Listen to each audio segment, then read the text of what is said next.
Vamos agora, gente, com o tema Tecnologia a Serviço da Fé. Estamos aqui no estúdio, tendo a honra de receber o pastor Gil, da Igreja Presbiteriana Central, que vai falar um pouco sobre esse tema para a gente. Boa tarde, pastor. Seja bem-vindo aos estúdios da TVC Paracatu. Boa tarde, Eucária. Boa tarde a todos vocês que nos acompanham. É um prazer muito grande estar aqui mais uma vez. É sempre, né, uma grande satisfação participar aqui, e especialmente ao vivo, com vocês. Eu brincava com ele aqui que o bom filho a casa torna. Então, assim, a gente gosta muito de recebê-lo aqui também. Transmite uma paz. Hoje eu já estou em paz. E com a sua presença eu fico mais em paz ainda, pastor. Fico feliz em saber e transmitir, né? Que, na verdade, eu creio que isso é um dom de Deus, né? A gente poder levar essa graça, né? Essa paz às pessoas e faz parte, assim, do nosso viver com Deus, né? No dia a dia. É para isso que estamos aqui, né? Exatamente.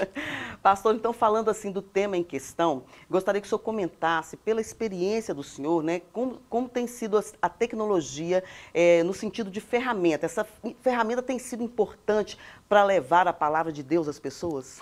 Sim, eu creio que... Acho que a pandemia acabou também sendo um divisor de águas nessa área, né? Quando a igreja ficou fechada e durante um certo período de tempo, nós tivemos que nos valer da tecnologia.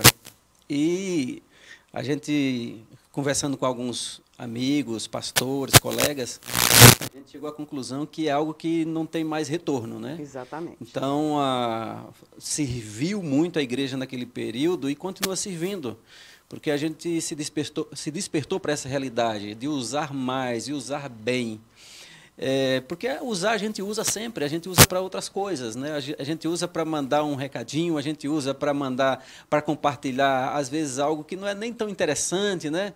E por que não usar para algo saudável, para algo que vai beneficiar, para algo que vai mudar, até mudar a vida de alguém, né? Porque em determinados momentos as pessoas estão passando por lutas e chega uma mensagem e que muda o quadro, muda a situação, muda o humor, né? Muda a vida.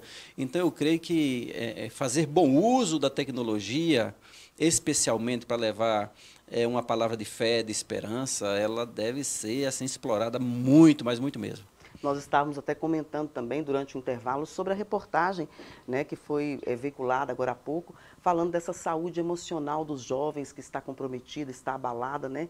E realmente há uma preocupação muito grande da igreja com a juventude, não é mesmo, pastor? Sim, além de um trabalho, claro, que se faz ali no dia a dia, de reuniões frequentes, eu creio que hoje é uma forma também de pastorear, né, através das mídias sociais. Né, elas encurtam as distâncias, elas levam esperança, né, levam conforto para as pessoas ali que, especialmente jovens, né, que estão passando por esses grandes desafios, por essas lutas da vida. Eu tenho observado que constantemente o pastor Gil faz reflexões em pequenos vídeos e posta em suas redes sociais. Como é feita a escolha desses temas, pastor? As pessoas pedem, como é que funciona? Sim, é muito interessante. A gente, além de colocar nas redes sociais, a gente manda em grupos ou para algumas pessoas, amigos, e muitos deles, eles mandam ideias, né, para a gente, para que a gente fale sobre determinado tema, sobre paz, sobre amor, sobre sofrimento humano, né? Então a gente acaba que faz isso, né? E outros pedem também eu posso compartilhar nas minhas plataformas, nas minhas redes, sim, claro, a mensagem é para ser compartilhada mesmo. Mas tem alguma coisa também que é muito interessante. Esses dias eu fiz um videozinho desses que eu faço e postei, e eu estava assim com barba por fazer, e eu cheguei em casa e minha esposa falou assim: olha, tem que cuidar melhor da imagem, porque isso é interessante. Eu disse, mas às vezes vem aquele momento uma inspiração. E eu disse, não, é porque me veio a inspiração agora e eu não queria deixar de fazer. Exatamente. Então, às vezes, acontece isso também. Tem alguns que são muito pensados, elaborados, mas tem alguns que são do momento. E, às vezes, esses do momento são, assim, às vezes, são os que mais têm, assim, uma circulação. Né? Muito interessante uma repercussão. isso. Mas o senhor tem, assim, um estúdio improvisado em casa? Tem alguém que auxilia? Como é que funciona? Sabe, o meu sonho é ter. O meu sonho é ter um estúdio como esse, ter pessoas que pudessem gravar e me acompanhar nesses projetos. É claro que quando a gente quer fazer algo mais elaborado, a gente entra em contato com algum profissional e a gente faz alguns vídeos mais interessantes, assim, com mais recursos. Mas a grande maioria é feito no meu gabinete mesmo, né? Com minha câmera, com meu celular, coloco lá e quando é gravado por mim mesmo, às vezes a gente tem que repetir porque não pode ter muitos erros, né? Um ou outro passa, né? Não tem jeito, passa despercebido. Mas quando a gente quer gravar e é numa tomada só, às vezes dá trabalho. Mas eu mesmo faço isso improvisadamente no meu gabinete. Hoje lá na igreja tem, por exemplo, assim, vocês fazem a transmissão ao vivo, como é que é o sistema tecnológico da igreja? Sim, nós temos toda uma estrutura, nós temos uma sala de mídia, né? E através dela a gente faz as transmissões. Nesses últimos domingos, né? Eu falo domingo porque é um público maior, a gente até tem, não tem feito, mas nós temos todos os recursos para fazer durante todo o período da pandemia e depois da pandemia a gente transmitia tanto os cultos de manhã, culto à noite, e eu também, por um grande período, fiz um momento chamado Tempo de Oração, né, que era aí mais ou menos ao meio-dia, de 15 minutos, e era interessante que a gente tinha contato com pessoas, às vezes até fora do Brasil.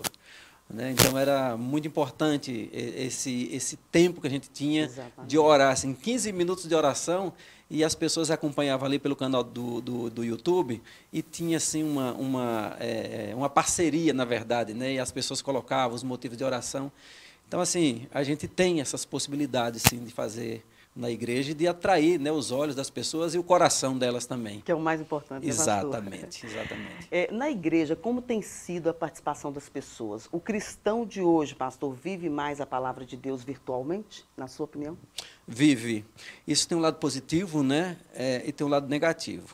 O lado positivo é porque quanto mais recursos, mais é melhor, porque as pessoas é um meio. Tem gente que não pode ir à igreja, ou está em um trabalho, ou está em uma viagem, então ela pode acessar aqui no celular e ter ali o culto, uma palavra, uma música, uma adoração. Isso é importante. A outra, o lado que não é muito positivo, é a possibilidade de que as pessoas se acostumem com isso e não vão à igreja. Né? Então, esse reflexo também da pandemia causou isso. Então, agora as pessoas, muitos chegavam, eu estou aqui no meu quarto, na minha cama, então eu vou ligar e eu posso assistir aqui. Não somente da minha igreja, mas de outra igreja que eu quero assistir. Então, muitos se acostumaram com isso e não voltaram para a igreja, que é um perigo, porque a comunhão causou essa acomodação e tirou um pouco dessa comunhão que é tão importante, né? O relacionamento. Eu acho que a mídia, né, as plataformas, elas não devem substituir o momento ali de adoração junto com a igreja, a comunhão, o fervor, a adoração. Então, eu acho que isso, assim, eu tenho isso como lado negativo, né? As pessoas não podem se acostumar a tal ponto de não irem mais participar da comunhão com os demais irmãos na igreja. O calor humano faz toda a diferença, né? Nada substitui, né? Pois é, então, assim, aproveitar essa oportunidade do senhor aqui, pedir que o senhor deixe uma mensagem aos nossos telespectadores, aos nossos internautas que estão ao vivo nos acompanhando e que também mais tarde, né, de onde estiverem, poderão também acompanhar pelas plataformas digitais. Tem um salmo que eu gosto muito, que é o Salmo 46, né? E esse salmo, ele me acompanha nas minhas andanças, quando eu estou caminhando ou pedalando, que diz assim, que fala a respeito de que Deus é o nosso refúgio e fortaleza, nosso socorro bem presente nas tribulações. Aí o salmista diz, portanto não temeremos, ainda que a terra se transtorne e os montes se abalem no seio dos mares. Ainda que as águas tumultuem e espumejem, e na sua fúria os montes se estremeçam. Há um rio cujas correntes alegram a cidade de Deus, o santuário do Altíssimo. E Deus está no meio dela, jamais será abalada. Deus ajudará desde antemanhã. E o salmista termina dizendo, aquietai-vos e sabei que eu sou Deus, sou exaltado entre as nações, sou exaltado na terra. O Senhor dos exércitos está conosco, o Deus de Jacó é o nosso refúgio. Que você se refugie na certeza de que Deus está contigo em toda e qualquer situação. Descanse no Senhor, espera nele e o mais ele fará. Nossa, pastor, maravilha. Depois dessa, agora a gente tem tudo para ter um dia maravilhoso e um feriado realmente abençoado. Muito obrigada pela sua participação. Volte sempre, viu, pastor Gil? Eu que agradeço, estamos sempre à disposição.